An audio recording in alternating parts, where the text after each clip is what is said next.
ஹரிஷ் பற்றி இன்னும் நிறைய ரகசியங்கள் அவளுக்கு தெரியாமல் இருந்தது. ஹெர்பல் மெடிசன், சண்டை பயிற்சி என்று ஒரு சில விஷயங்கள் அவளுக்கு அரைகுறையாக தெரிந்தாலும் அதை பற்றிய முழுமையான தெளிவு இன்னும் அவளுக்கு வரவில்லை.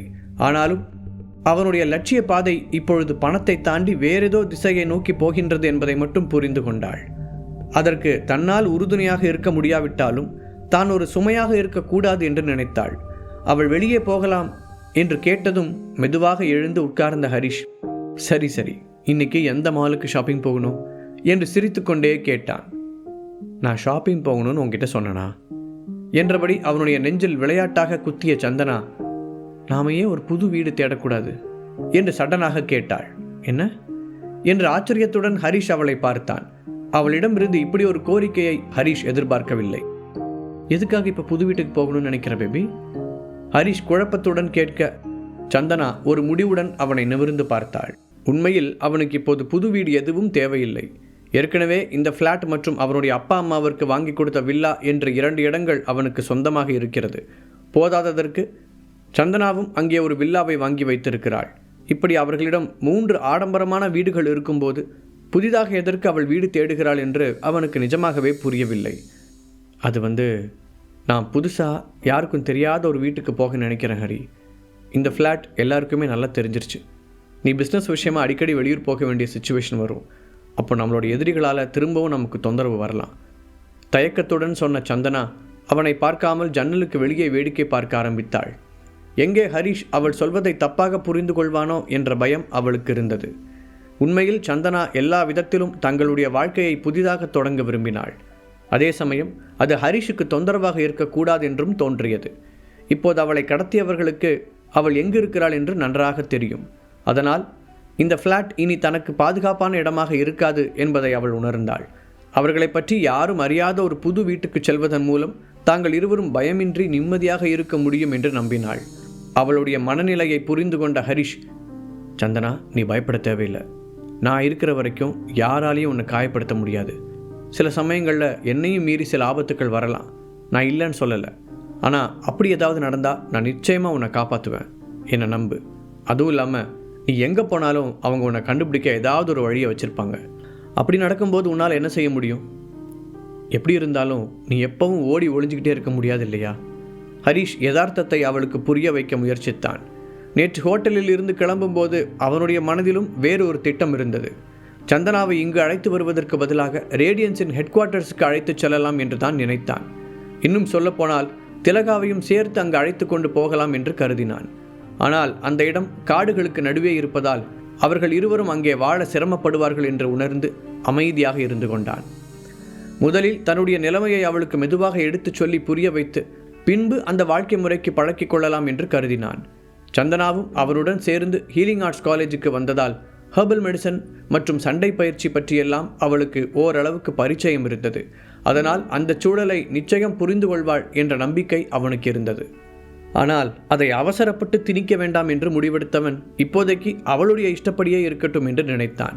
ஆனாலும் இன்னொரு புது வீடு என்பது அவனுக்கு அனாவசியமான ஒன்றாகத்தான் தோன்றியது. ஹரிஷின் பேச்சை கேட்ட பிறகு சந்தனா எதுவும் பேசவில்லை. அவன் சொல்வதும் சரிதான் என்று தோன்றியது. ஆனால் எப்படி இருந்தாலும் இன்றிலிருந்து தங்களுக்கான புது வாழ்க்கை தொடங்குகிறது என்று மட்டும் முடிவு செய்து கொண்டாள். தேவைப்பட்டால் சந்தர்ப்பம் கிடைக்கும்போது மீண்டும் ஒரு முறை அந்த புது வீட்டை பற்றி பேசிக்கொள்ளலாம் என்று விட்டுவிட்டாள். அதனால் காலையில் சாப்பிட்டவுடனே அவனை அழைத்து கொண்டு வெளியில் கிளம்பினாள். இருவரும் தங்கள் பழைய காதல் கதைகளை பேசியபடி எந்த இலக்கும் இல்லாமல் சிட்டிக்குள் சுற்றி வந்தனர். கடந்த சில மாதங்களாக பல்வேறு சிக்கல்களை தீர்த்து வைப்பதிலேயே நேரம் செலவழித்த ஹரிஷுக்கும் இப்படியான ஒரு ஆசுவாசம் தேவைப்பட்டது. சந்தனா தன்னை சந்தோஷப்படுத்தவே இதையெல்லாம் செய்கிறாள் என்பதை அவனும் புரிந்து கொண்டான். அதனால் அவனும் மற்ற பிரச்சனைகளையெல்லாம் மனதின் ஒரு மூலையில் ஒதுக்கி வைத்துவிட்டு ஜாலியாக அவளுடன் சுற்றி வந்தான். சினிமா, ஹோட்டல் என்று ஈவினிங் ஆகிவிட அப்போது பக்கத்தில் பெரிய பொருட்காட்சி நடப்பதாக ஒரு விளம்பரம் சந்தனாவின் கண்ணில் பட்டது. ஹரிஷின் தோளை தட்டிய சந்தனா அங்கே போக வேண்டும் என்று கூறினாள். என்ன பேபி, சின்ன பிள்ளை மாதிரி அங்கெல்லாம் போகணும்னு சொல்கிற?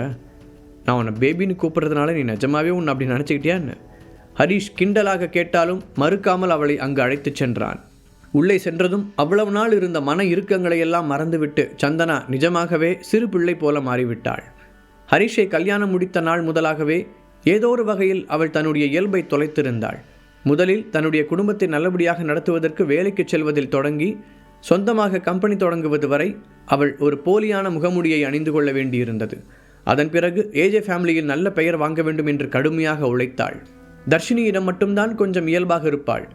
அவளிடம் மட்டும்தான் தன் மனதில் இருக்கும் எல்லாவற்றையும் அப்படியே பகிர்ந்து கொள்வாள். இன்னொரு பக்கம் திடீரென நடந்த ஹரிஷின் தலைகீழ் மாற்றங்களை புரிந்து ஏற்றுக்கொள்ளவே அவளுக்கு சில நாட்கள் பிடித்தது. இப்படியாக அவளை சுற்றி ஏதாவது ஒரு அழுத்தம் இருந்து கொண்டே இருந்தது. அதன் உச்சகட்டமாக கடைசியாக யாரோ அவளை கடத்தியும் வைத்திருந்தார்கள். இப்போது அதையெல்லாம் முழுதாக மறக்க நினைத்த சந்தனா அந்த நிமிடத்தை மட்டும் அனுபவிப்பது என்று முடிவெடுத்து அங்கிருந்த ஒவ்வொரு சின்ன விஷயத்தையும் ரசிக்க ஆரம்பித்தாள். ஹரிஷுக்குமே அவளுடைய அந்த சந்தோஷம் பிடித்துவிட அவளுடைய கையை பிடித்தபடி அந்த கூட்டத்தில் இடித்து கொண்டு நடந்தான். அங்கிருந்து சின்ன சின்ன கடைகளில் கூட புகுந்து வெளியே வந்த சந்தனா டீ கப், பாத்திரங்கள், ஷோகேஸ் பொருட்கள் என்று குட்டி குட்டியாக பார்த்து பார்த்து வாங்கினாள். அதிலும் எல்லா இடத்திலும் ஹரிஷ் தயங்காமல் அவனுடைய பாக்கெட்டில் இருந்து பணத்தை எடுத்து கொடுக்க அதுவே அவளுக்கு இன்னும் உற்சாகத்தை கொடுத்தது. தின்பண்டங்களிலும் அப்படித்தான். பஞ்சுமிட்டாய், அப்பளம் என்று கண்ணில் பட்டதையெல்லாம் அவள் கை காட்ட அவன் ஓடி ஓடி வாங்கி கொடுத்தான். தன்னுடைய ஒற்றை கண் அசைவில் ஒரு சாம்ராஜ்யத்தையே கட்டுக்குள் வைத்திருக்கும் ஹரிஷ் இங்கு சந்தனாவின் ஒவ்வொரு பார்வைக்கும் ஏற்றவாறு ஆடிக்கொண்டிருந்தான். இத்தனை வருடங்களில் அவன் சந்தனாவை இவ்வளவு சந்தோஷமாக பார்த்ததே இல்லை. அவனுடைய ஒரு கை முழுக்க பைகள் இருக்க இன்னொரு கையில் சந்தனாவை பிடித்திருந்தான். அவளோ ஐஸ்கிரீம் சாப்பிட்டபடி சுற்றிலும் வேடிக்கை பார்த்து கொண்டிருந்தாள். அப்படியே அவர்கள் தீம் பார்க் போன்ற அமைப்பிற்குள் வந்திருக்க அங்கிருந்த விதவிதமான ரங்க ராட்டினங்களை பார்த்த சந்தனா, ஹரி ஒரு ரைடு போலாமா என்று உற்சாகமாக கேட்க முதன்முறையாக ஹரிஷின் முகத்தில் ஒரு பீதி தெரிந்தது. அவ்வளவு நேரம் அவன் முகத்தில் இருந்த சந்தோஷம் மொத்தமாக வடிந்து ஒரு மாதிரி வெளிரியது. என்னாச்சு ஹரி என்று சந்தனா கேள்வியுடன் அவனை பார்க்க, இல்லை பேபி வேண்டாம், அதெல்லாம் சின்ன குழந்தைங்க விளையாடுறது, நாம் வேணா அந்த ட்ராக்ல போய் பொம்மை கார ஓட்டலாமா என்று கூப்பிட்டான். அவனுடைய முகத்தை கொஞ்ச நேரம் கவலையுடன் பார்த்த சந்தனா சடனாக முகத்தில் ஒரு சிரிப்பு தோன்ற, ஹரி உண்மையை சொல்லு, உனக்கு இந்த மாதிரி ரோலர் கோஸ்டர்லாம் போகிறதுனா பயந்தானே? அட பாவி, இதுக்கெல்லாமா பயப்படுவாங்க? அங்கே பாரு, பெரியவங்க மட்டும் போகிறதுக்கு இருக்குது, அதுக்கு போகலாம் வா என்று கையை பிடித்து இழுத்தாள். இல்லை பேபி நான் வரல. ஹரிஷ் சிறு பிள்ளை போல பிடிவாதம் பிடிக்க, அதான் நான் இருக்கேன்ல ஹரி, நான் உன்னை பார்த்துக்கிறேன், தைரியமா வா என்று அவனை பிடித்து இழுத்து கொண்டு போய் இருப்பதிலேயே பெரிதாக இருந்த ஒன்றில் தன்னுடன் சேர்த்து உட்கார வைத்தாள் சந்தனா. அச்சோ பேபி, எடுத்த உடனே இவ்வளோ பெருசா? அதுக்கு அந்த சின்னதில் கூட போயிருக்கலாம். இப்போ கூட ஒன்றும் டைம் ஆகலை, ஸ்டார்ட் பண்ணுறதுக்கு முன்னாடி இறங்கிடலாம் வா என்று ஹரிஷ் கூப்பிட சந்தனாவால் சிரிப்பை கட்டுப்படுத்த முடியவில்லை. ஐயோ ஹரி, அதுதான் நிஜமாவே சின்ன பசங்க விளையாடுறது. ஃபஸ்ட்டு அதில் நம்மளை ஏற்றவே மாட்டாங்க, நீ கொஞ்சம் அமைதியாக இரு, அதான் நான் உன் கூட இருக்கேன்ல என்று தைரியம் சொன்னவள், ஆமாம் இவ்வளோ வருஷம் உன் கூட இருந்தும் உனக்கு இதை பார்த்தா பயம்னு எனக்கு இப்போ தான் தெரியுது என்றாள். இதை சொல்லும்போது சந்தனாவின் குரலில் லேசாக வருத்தம் தெரிந்தது. ஆனால் உடனடியாக அதை மாற்றிக்கொண்டவள், ஆனால் இது உனக்கே கொஞ்சம் ஓவராக தெரியலே ஹரி, நீ எவ்வளோ பெரிய வீரன், எதிரில் 100 பேர் வந்தாலும் அத்தனை பேரையும் அசால்ட்டாக தூக்கி போட்டு பந்தாடுற. காலேஜில் நடந்த போட்டியில் நீ வெறித்தனமாக சண்டை போட்டதை பார்த்து நீ மனுஷன் தானே இல்லை வேறு ஏதாவது தான் நானே பயந்து போயிருந்தேன்.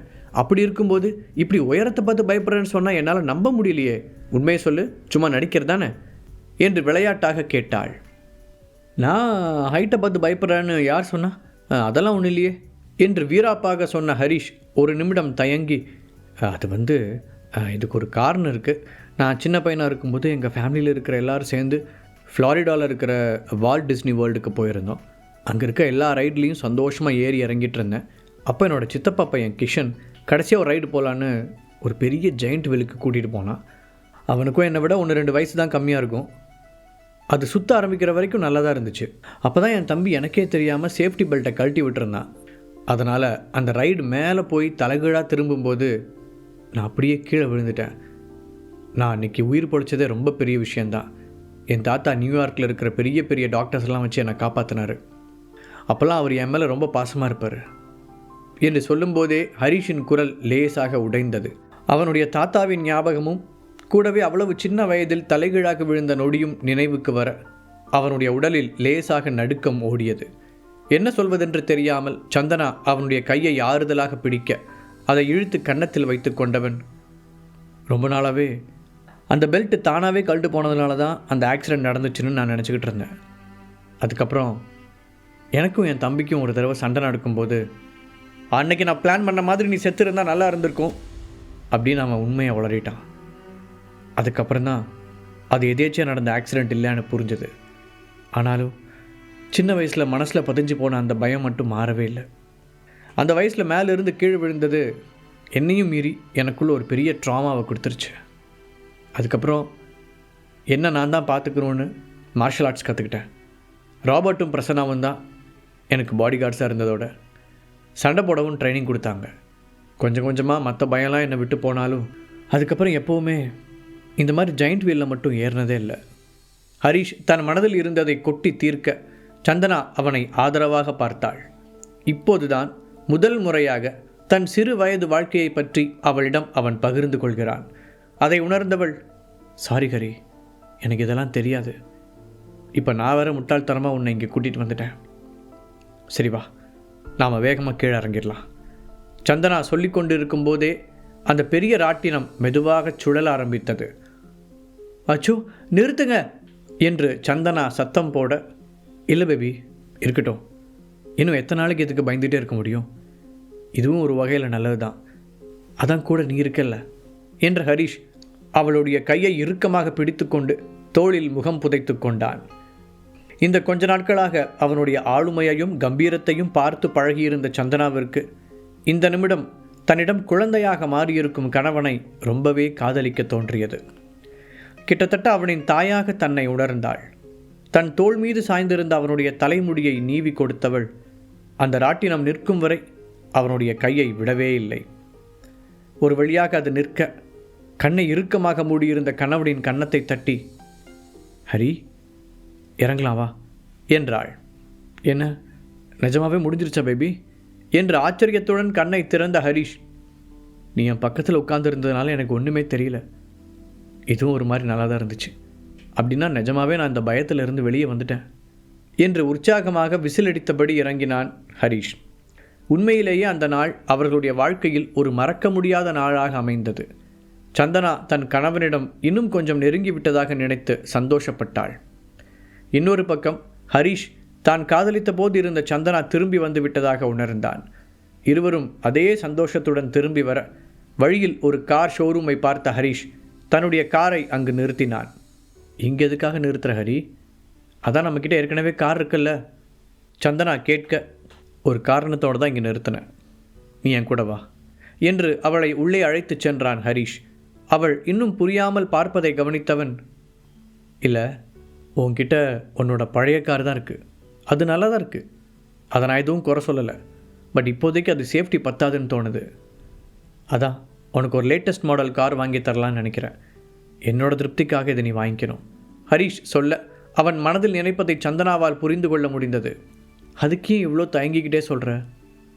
எனக்கு ஒரு புது கார் கிடைக்க போகுது, அதுக்கு நான் சந்தோஷம்தானே படணும், சரிவா போகலாம் என்று அதை சாதாரணமாக எடுத்துக்கொண்டாள். இருவரும் உள்ளே போக அது ரொம்பவே ஹைடெக்கான ஷோரூம் என்பதால் லேட்டஸ்ட் மாடல் கார்கள் அனைத்தும் வரிசையாக நிற்க வைக்கப்பட்டிருந்தது. அப்போது ஒரு லைட் பிங்க் நிற காரின் மீது சந்தனாவின் கவனம் செல்ல, அந்த கார் ரொம்ப நல்லா இருக்குல்ல பேபி, உனக்கு பிடிச்சிருக்கா என கேட்டான் ஹரிஷ். ஆமாம் ஹரி என அவளும் உற்சாகமாக சொல்ல இருவரும் அந்த காரின் அருகே சென்றனர். அதற்குள் அங்கே வந்த சேல்ஸ்மேன், எந்த மாதிரி கார் பார்க்குறீங்க என்று பணிவுடன் கேட்டான். அவர்கள் இருவரும் ஒரே நேரத்தில் அந்த காரை காட்ட, அதுவா என்று ஒரு திகைப்புடன் கேட்டான் சேல்ஸ்மேன். முழு கதையையும் கேட்டு மகிழ பாக்கெட் FM ஆப்பை டவுன்லோட் செய்யுங்கள். லிங்க் டிஸ்கிரிப்ஷனில் கொடுக்கப்பட்டுள்ளது.